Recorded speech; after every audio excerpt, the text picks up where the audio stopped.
Alright, so in addition to the parent functions that we looked at today, we're going to look at some piecewise functions.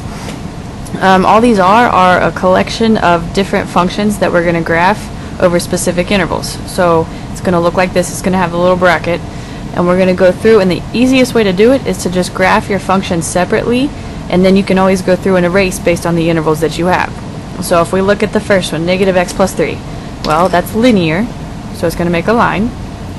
We know my y-intercept is 3, so I'm going to start there. And then I have a slope of negative 1, so from that point we're going to go down 1 over 1. And this may or may not actually be parts of the graph.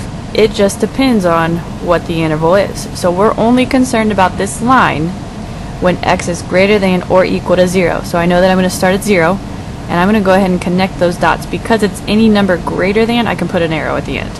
Sometimes you may have a specific stopping point in front of that x where you would have to put a dot instead of an arrow, but for this problem we're just going to put an arrow. It goes on forever. Then we'll go through and we'll graph our second line. So this is negative x minus 1, and this interval we're looking at is from negative 3 to 0. So we're going to be concerned with everything between these two dashed lines. So negative x minus 1, my intercept of negative 1. We would go down 1 over 1, but that's not part of this interval. That doesn't fall inside these dashed lines, so we're going to go the opposite direction. Make sure that it stays a negative slope, and we've got to go all the way to negative 3, so I can't stop. We've got to rise and run. And for this part, I cannot put an arrow because this is not going on to negative infinity. This right here would be my piecewise function. And if it is a function, which indeed this is, it has to pass the vertical line test. So if you do this incorrectly and they've got an overlapping section, check your intervals. You probably graphed too far. So if we look at one more example, there's a glare there. We've got x squared, and we have 1/2 x plus 1. So we've got a quadratic and a linear this time. I'm going to start with the quadratic, x squared. We've got 0, 0, 1, 1, 2, 4, and it is symmetric about the y-axis.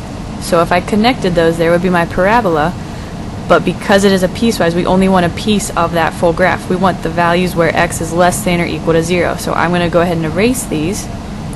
It could be equal to 0, so that's going to stay closed in, and you connect your half of a parabola. X is less than or equal to 0, so it's only the left half of that parabola. Then we have 1/2 x plus 1. 1's my intercept. We are looking at it between 0 and 3. This time it's not equal to 3. It's just less than 3. So we're going to go all the way to 3 without touching it. So up 1 over 2. Up 1 over 2. But we're going to stop right here at 3. So open circle. Connect your points. We're not going to draw an arrow because it does not go past 3. And once again, it passes the vertical line test. So it's still a function.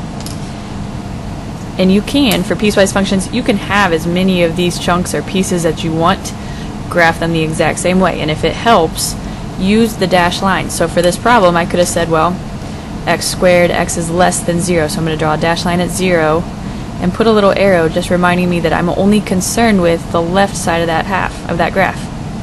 Then I could have put a dashed line between 0 and 3 to know that this 1/2 x plus 1 has to fall between those solid or those dashed lines. That I think is the best way to go about it. If you're having trouble keeping them straight as far as where to start and stop, go through, draw the dashed lines.